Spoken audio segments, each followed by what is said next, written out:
Hi, everyone. Welcome to today's Brand Boutique Elite podcast. We have a very special guest today. We have Jessica Chinyelu on, and she's going to talk to us about how to secure partnerships or sponsorships to fund your dreams.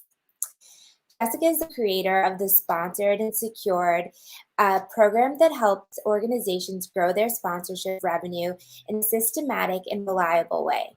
She teaches you how to craft win-win relationships through her proven methods that have transformed the way global influencers and organizations increase cash flow. Her desire to teach people corporate sponsorship and activation strategies begin with creating the annual sold-out Women of Purpose conferences. She secured over 6 figures in sponsorships to host these events. This led to numerous influencers and event curators seeking her expert advice, knowledge on how they could do the same. An in-demand sponsorship consultant, coach, influencer, income strategist, and speaker, Jessica has worked with companies such as H&R Block, Herbal Essences, Kroger, Walmart, Reebok, Methodist Health Systems, and Brinker International, just to name a few. Her clients and students have been sponsored by Cricket Wireless, Toyota, Origin Bank, Compassion International, Microsoft, and many more. She's also been featured on BuzzFeed, DailyMail UK, Cosmopolitan, ABC News, Good Morning Texas, and many more media outlets. So thank you so much for being here today, Jessica. Thank you. Thank you so much for having me. I really do appreciate it, Fahana. I'm so excited. So tell us, how did you, enter this world of sponsorships, and how did you become the expert in this space? Because it's super niche, and I'm so excited to have you because I don't know really anybody else that really excels in doing this, and it's so needed. Yeah. It's really interesting because I've been doing this for over a decade now, and I absolutely love what I do. And believe it or not, it started in my college days. And a good friend, he reached out to me and asked me to help him plan his Nigerian Independence Day party. I had no idea what the heck I was doing, but I took on the challenge and helped him make sure that the event and the environment was nice, and also helped him get sponsorships as well as help take care of just, the overall vibe of the place and promote it. So that gave me the idea to come up with a club promotions company. And through that, lots of different people started reaching out to me to help them do the exact same thing that I did for him. But of course, I was not really business savvy and I had no idea what the heck I was doing. So that didn't last too long. So I went into wedding planning. Wedding planning then transformed into corporate meeting planning and being an event manager for large hotel chains. And that's where my knowledge really expanded, because the hotels that I worked for, it was hotels that had over 400,000 square feet of meeting space. So we were hosting conferences with thousands of people and meeting planners that had multi-million-dollar budgets. And they planned their events maybe 2-3 years in advance, some 5 years in advance.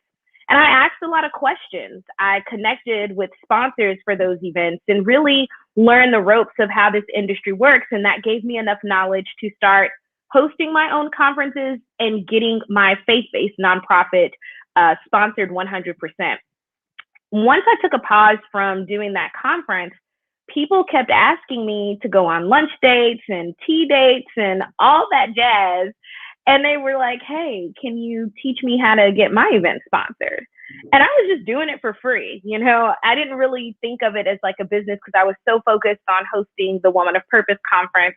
And my husband, he comes up to me and he's like, babe, you are spending so much time helping other people do this. You need to transform this into a business. And that's how it started. So club promoting, wedding planning, meeting planning, and now here I am after hosting my own conference and getting that 100% sponsored, teaching other people how to do the same thing and helping others do it as well and doing it for them as well. So it's been quite a journey.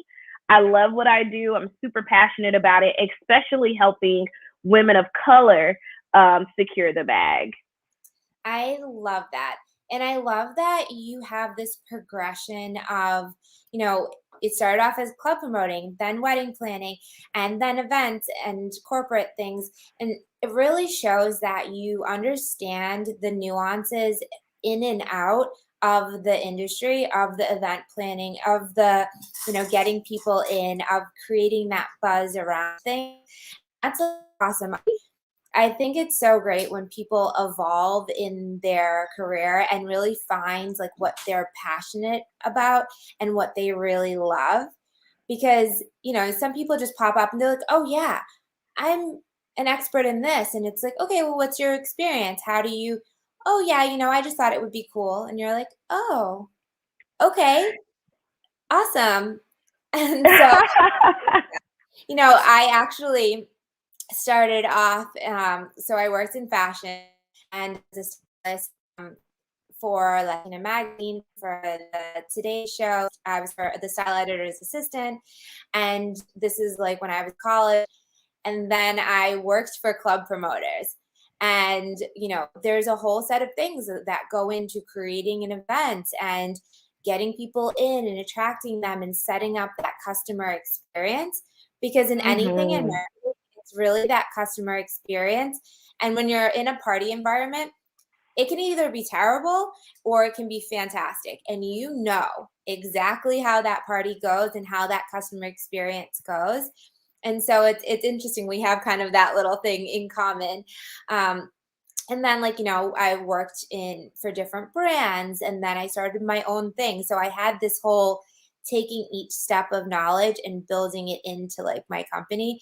And I love that you have that story too, because, I feel completely confident, referring business to you because I know you actually get all of the areas of the business. Oh, yeah. I tell people all the time, don't discount the things of your past. I didn't fully understand, like, especially with hosting a faith-based conference and owning a nonprofit organization that was not doing well financially. I didn't fully understand why I was doing it and why I was called to do it. But I think now I see like the dots truly, everything connected, everything happened for a reason. Everything that I've done in my career over the last decade got me to where I am today. And you're absolutely right. That's one of the main reasons why people connect with me, is because my story is very similar to their journey on how they've tried and attempted so many things, failed numerous times, it didn't work, but then you found your sweet spot and you're like, oh, I went through all that to get to where I am now. So don't discount those small beginnings. Don't discount those times where, you felt like you were struggling. All of it matters. All of it is helping you become the amazing entrepreneur that you are today. Yeah, for sure. So when it comes to sponsorships, everyone is like, yeah, we want to sponsor, to help leverage cost or to get that brand recognition. So what kinds of sponsorships should different kinds of businesses actually look for? And for what types of events or things should they kind of leverage that? Yeah, that's a really good question. Well, I think first you have to ask yourself, as an entrepreneur, or even someone who may not be an entrepreneur, maybe you're someone who's an influencer, or you host events and you still have a full-time gig, or maybe you have a nonprofit, you're a nonprofit founder and you have different programs and you want to partner with brands. You have to think about what type of partnership this is going to be. So is it social justice, social impact, corporate social responsibility? Is it an event partnership? Is it an influencer partnership? There are different types of partnership. And so you have to understand which direction are you going to take and how you're going to partner with that brand. Now, if you are an influencer, the pitch as an influencer is going to be completely different as the pitch that it would be for someone who's hosting an event and looking to get sponsors for an event. But I think the key thing is really understanding what it is that you are doing and how you can truly make the most impact with that brand and have a successful campaign. So again, ask yourself, what type of event partnership or what type of partnership is this going to be? And then what value am I going to be providing to this brand if we come and collaborate together in this partnership? And then lastly, what type of impact are you going to make? So I think you really have to start first is what type of partnership is this? So think that's the key thing is figuring out what type of partnership you're even trying to go for in the first place as an entrepreneur. And there are all types.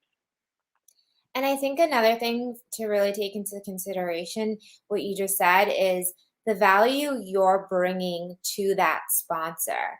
Because I think people think, oh, yeah, we'll just get a sponsor, and they don't think about how they're going to present themselves as providing value for that sponsorship. And they think, oh, we'll just put their name on something and that's enough.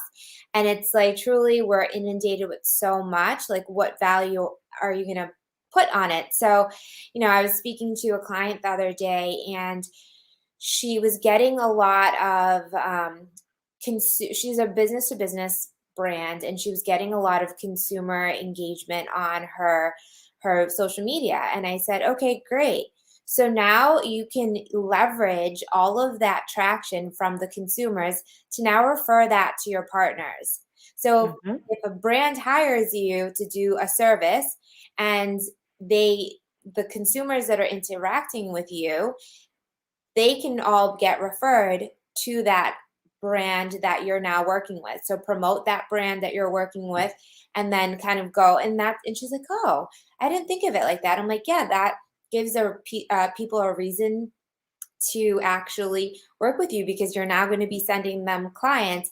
And so I think that, like, I want to go over what kinds of value that you can provide for a sponsor to want to work with you. Well, I love the example that you just gave because there are a couple of things that I gathered from what you shared with your client.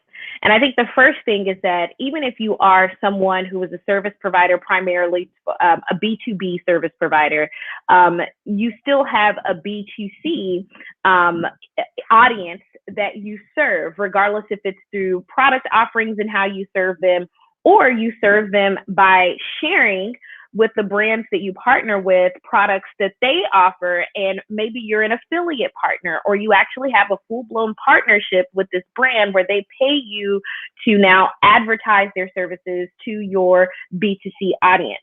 But there's one key thing that you're gathering here is data. And I think data is so huge. And in any brand that you desire to partner with, if you can go to them and say, look, here's my case study based on what the research or the case studies or data that we've been gathering over the past few months or the past few years.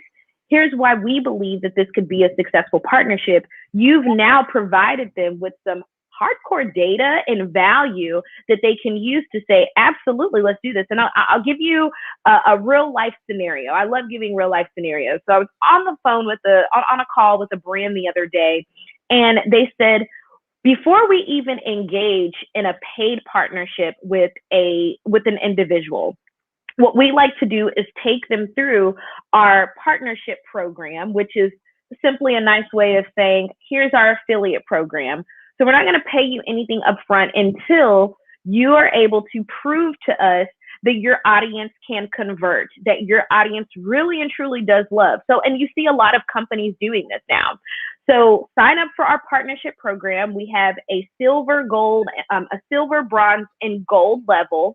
So their level could be silver is if you get 3 people to sign up, that now bumps you up to bronze.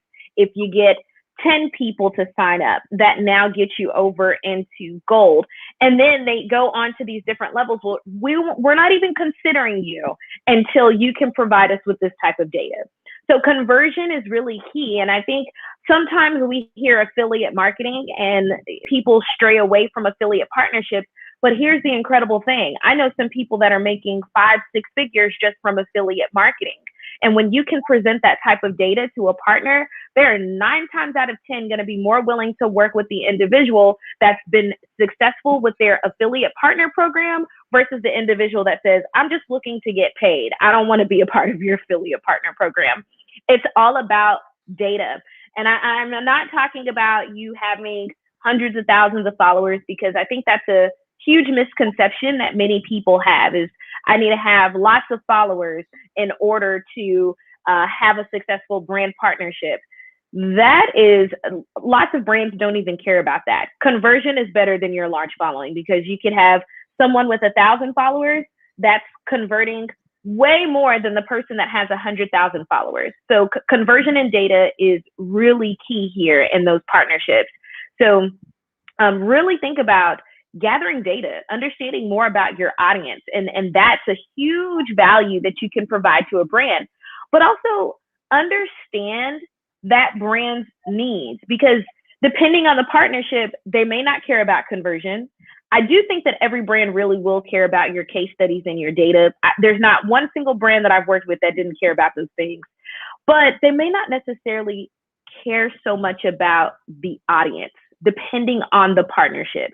Your audience is not the only thing that you have to sell. There are other things that you could sell, and that could be your service. It could be your expertise. So trainings that you provide, and they want to partner with you in that aspect where they may not even care to tap into your audience. So again, data is everything here. Data really is key. Yeah, for sure. And I think affiliate marketing is so beneficial. People are going to be promoting other business and services, and you can, produce great commissions off of, these referrals. I work with several different people that are partnerships that, I provide one service, but I have people that, I know them, I trust them, we worked on projects together, and I refer people to them because I'm like, all right, we do X. You need this service. This person I trust, and I know that they're going to produce it. And so we do affiliate commissions back and forth. They send somebody my way, they vice versa. And it's like, if you're going to refer people, you're going to refer a tool, a service, something of that nature. And then for that, like, sponsorship kind of thing, if you're working with somebody and you're already sending them business their way, have them tag on to your event, maybe sponsor your event, maybe be part of things. And another thing, what I like too, is the whole is for smaller brands to get that exposure doing in-kind sponsorships. So maybe you don't have, a ton of money to sponsor an event, but you have a cool product or service and you want to provide some sort of elevated event experience and offering that service, because some events and some people will say yes to that. What do you think about in-kind offerings? Oh, I love in-kind offerings. I think that when they're done the right way, they're absolutely a great way to build a relationship with a brand. So I will tell you, and I'll share the story, two different stories, because I love, again, real life scenarios. One of the things that I did, it was one of my largest contracts to date, is I actually, before a brand even paid me, I went and used my own money to purchase their products, and actually did a whole entire campaign, posted it on my Instagram page, and tagged that brand, used all of their hashtags based on research, and got my audience super engaged with it. And then used that to pitch to the brand, and it paid off, because the amount of money that I spent, I basically 10x'd what I paid to buy that bottle of wine or a few bottles of wine, and paying my photographer, and using my time to do that photo shoot. I took that product and spent my own money, but got money back based off of my pitch and them seeing the value and the work that I put out there. The other thing with in-kind sponsorships, that is your opportunity to share with the brand. Anytime I pitch for a client and the brand comes back and says, hey, we can't give money at this time, it's not within our budget, I ask for product, and then I also say, can we get a discount code that we could share with our audience? Or can we get an affiliate code that we could share with our audience? Because that's our opportunity to now transform that into a paid partnership the next time around. But it's our job to do our part, and it's your job to do your part as well to ensure that your audience truly engages with that product. So have a fulfillment report. After, even if it's an in-kind sponsorship, send out reports to all of your in-kind sponsors to let them know, here's how we positioned your brand successfully. Even though you didn't pay us, you gave us products, but this is how great it went. And this is the response that we received from our attendees. They loved it. Here's how our audience enjoyed the products. Here's some feedback. Here's some testimonials. They're likely going to work with you if you can provide them with reports on how well everything went. Don't just leave it as, well, they gave us free products, so I don't need to do anything else. I can just continue to take free products from them every year. Learn how to transform that into actual dollars. Yeah, I love that. For events, for like social media and creating content, we'll take photos and show people like interacting. Maybe it's an experience, so we'll do video and post that and tag them, share it on the story, tag that brand. If you are going to work with, a sponsor, leverage their community, let their community know that you're in partnership with them. And of course, pick brands that are going to be of interest to your community as well, so that they're going to have excitement around that. They're going to be like, oh, great, this was in the gift bag, or great, I get to, meet somebody from that company or have that experience of that company. I know for myself, when I go to events that are very tailored to my likes and needs and interests, I'm like, oh, that's awesome. Like, that's cool. Like, let me check that out. And having those imprints of, other brands that come together with it, you really feel as though you're being gotten. And people love when you provide them an experience that you get their needs and interests and not just one thing. It's this whole like experience. So I love that. What would you say, your top 3 tips are? Yes. Well, top 3 tips. Whew. Man, I have so many tips, but if I had to say top 3, the first thing that I would say, before you even reach out to a brand, make sure that you have your assets together. And what do I mean by that is, I think too many times, I myself included in this, I receive pitches. And then when I look at those pitches, I go and check the person's website. I'll look at their Instagram page, and they might even submit a pitch deck in that first initial pitch email that they send over to me. And there's no alignment. Like, nothing aligns with what they're pitching to me. And so I highly recommend that before you pitch, get your stuff in order. It means that whenever I go on your Instagram page, I should be able, the event that you're pitching to me or whatever it is that you're pitching to me, I can click a link in your bio. I can go on your website and see information about the details of what you're pitching. Otherwise, if I don't see it there, I'm likely not interested. Reason being is because I want to be able to do my investigative research and see that you are really truly about what you're pitching. So get everything in alignment. I think too many times people pitch and there's a lot of inconsistencies in their first initial pitch. The second thing that I would say before you go on, I just want to reiterate that. So everyone that's listening right now, make sure that you have your assets aligned and make sure they're on brand. And so the branding is aligned with your core brand and it's aligned with your customer demographics. And the company that you're asking for sponsorship, make sure that's also aligned with those customer demographics, and present your webpage some assets so that they feel like, okay, great, you have this all set up. It looks professional. I always say you have 5 to 7 seconds for people to make a decision if they want to work with you when they go to your website. And if you have an event that you're trying to get sponsors for and it looks unprofessional, why wouldn't somebody want to sponsor you?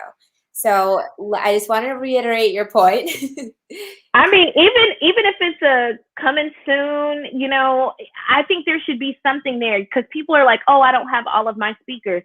Well, that's okay. Even if you don't have all of your speakers, at least have something like the event date, maybe a recap video from the last time you did the event. I cannot tell you the number of people that I have come in contact with that sign up for my course or they sign up, they fill out an application to work with me and they say, oh, I've been doing this for the past 10 years. And I go on their website and I'm like, well, if you've been doing this for the past 10 years, where your website talks about like everything that you do, like the number of people that you've reached over the last 10 years, event recaps or recaps about the things that you've done. It's nowhere to be found. And I will tell you that is in the number of corporate clients and corporate sponsors that I've had talks with, because I bring a lot of those decision makers inside of my course for us to have conversations about the to-dos and not to-dos. That's one of the key things that they say is, if you've been doing this for 10 years, how come you have absolutely nothing to show for it? I don't care if you've never been sponsored. Your digital resume should speak very highly of yourself. Nobody else has control of your digital resume except for you. So that's your time to shine, go all out. Don't ever, ever, ever, ever not place a recap of everything that you've done in the last 10 years. If you've been in business for 10 years or you've been doing something for 10 years, don't ever not place that on your website somewhere. Brand should be able to see that. We need to get a glimpse, even if it's a timeline on your website, have that there. But please have it, because your website, your Instagram page, your LinkedIn, all of that is your digital resume and your digital footprint. For sure. I love that you're saying that, because I feel like, even people are asking me to speak at different events, and then I go look at the events and I'm like, is this going to be legit? Are people actually going to show up? Like, I don't know if I want to go to this. This website looks like it's from like 1995. It's the truth. It's the truth. It's the truth. I mean, that would be the first thing that I say, because think about it. First impressions, they really do matter. And I think a lot of times I read this post the other day, and it said, you're wondering why people aren't responding to your initial pitch. And the reason why they're not responding is because your pitch is weak.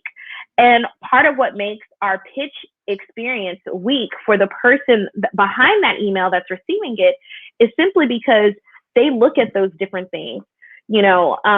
Really make sure you get yourself together and your brand together before you start pitching. You need to make sure that all your stuff is in alignment. Now, the second thing that I would say is do your research. Too many times I see people reaching out to brands, and these are sometimes brands that really aren't even a good fit. So it's a waste of your time, and it's a waste of that brand's time for you to pitch them, and they really don't even support ideas or opportunities like what you're presenting to them. So it's very important to ensure that you do your research to make sure that it really is a good fit for the idea that you may have in mind. Now, if you just simply want to build a relationship with a brand, and that's the reason why you're sending over an email, hey, fine, that's cool. Relationships are key in this industry, but just do your research before you start hitting the send button on a ton of these emails. And the third thing that I would say, as a top three, I would also say make sure that you genuinely engage with a brand before you make a big ask. The reason why I say that is because think about it like this. Let me just speak for myself. I am the type of person that hate when people only call me when they need something, especially if it's someone that I don't know very well. Well, everyone's like that. So if I think most human beings are that way, you're more inclined to do something for someone that you've had a couple of engagements with, genuine engagement.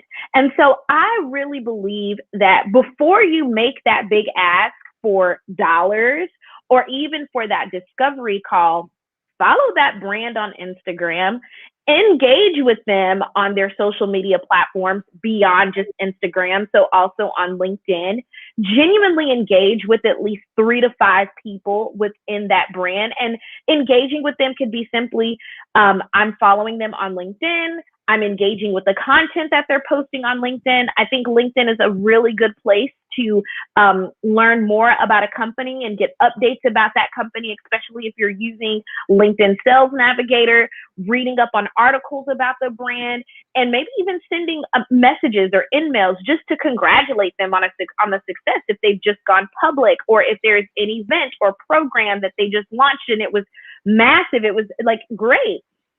Do that first before you go in for your ask. And I believe that you'll see more success if you take that approach, because there's a quote that I love, and it basically says you should go in building friendships before you ask for anyone for anything. And I think that's the mindset that you need to have whenever you go in trying to secure these partnerships.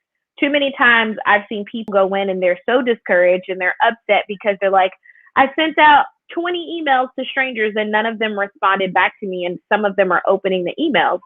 Well, did you try to engage with them beforehand, like before you made an ask? That may help you in your approach before you start making, again, these big, large asks for lots of money or to work with a brand. Yes, and I completely agree with that. And that echoes back into like social media engagement in general. So people think they're going to post something on social media and tons of people are going to just buy it and work with them and things like that. And it's like, guys, there's millions of people doing that exact same thing. So how do you build a relationship? You wouldn't just walk up to somebody and say, hey, buy my thing or sponsor my event. That's just really not how you do life in real life. And so people think like when it comes behind like a computer screen that the rules of engagement had influence people don't apply, and it really does. And so I tell this to my clients, like when we're doing social media marketing, we definitely need to actually engage, genuinely engage, comment, share people's posts, follow them, connect with them on other platforms, and really have them feel as though we're supporting them and we're their friends, having that dialogue, then maybe DMing them, then maybe emailing them. But I mean, I'm sure everyone gets this, but on LinkedIn, somebody sends a message saying, hey, buy my thing. And you're like, I don't even know who you are. Like, I don't want to buy anything. I hit the delete button on all of those. I ignore all of them. Anytime I receive something like that, I totally just ignore it. And there's lots of new things that you can do with LinkedIn. Sending voice notes, sending videos. Those are things. I have so many students in my course that utilize LinkedIn for their outreach, and they do well because of how they ask, how they even ask, how they have structured their emails or their messages for emails. And it's great to see the amazing wins that they are receiving, but there's a right way to do it. There's things that they've been doing before they sent that initial email, but it's, again, the strategy to relationship building. Yes, and that's super important. So all of you that are listening, it's about building relationships prior to making your ask, regardless on what platform you're using and regardless of what your ask is. And then that's a general rule that we would use in real life, and it pertains to business and behind the computer screen as well. So I have a fun question for you. If you could be superhero, what would your 2 superpowers be? Ooh, girl. That's a really good one. I like asking 2 because I can't pick, so I always give 2. All right. So I think one of my superpowers would be to, and I know this is going to sound really crazy, but one of the things that I really strongly believe in is building massive wealth. And so I would have the superpower of always being able to create wealth with really good ideas. So every idea would turn into like a mega opportunity that just transforms into wealth. So that would be one of my superpowers. Every idea and everything that I touch turns into wealth. Because I'm a strong believer in building wealth for generations to come, multi-generations to come. I think my second superpower would be to this keeps coming to me, but to read minds. And reason being, I think I read rooms very well, but to know exactly what someone is thinking, um, if you know exactly what someone is thinking, you'll always know exactly what to say. So those would be my two superpowers: reading minds and building massive wealth at all times. So I actually like pray for that, like just those gifts. I love Yeah, I love that. So my yeah. two superpowers would be to fly and to speak every language in the world. So if we partnered up, we would make the world such an amazing place with those four superpowers. Girl, yes, we would do good. We would be great, girl. We would do amazing things together, for real. Yes, and having some of those superpowers, but not superhero status, we're still going to partner and do amazing things. So tell everyone how they can get in touch with you and how they can work with you. Yes, yes. So the best way to connect with me is on Instagram. And on Instagram, you can find everything there. It's at Jessica Chinyelu. And if you ever have any questions about sponsorships, I am the person that will respond to your DM with a voice note. So there's all different wonderful ways that you can work with me. In fact, today I do have an amazing free resource for you. If you go to www.thesponsorshiplady.com/training. Again, that is thesponsorshiplady.com/training.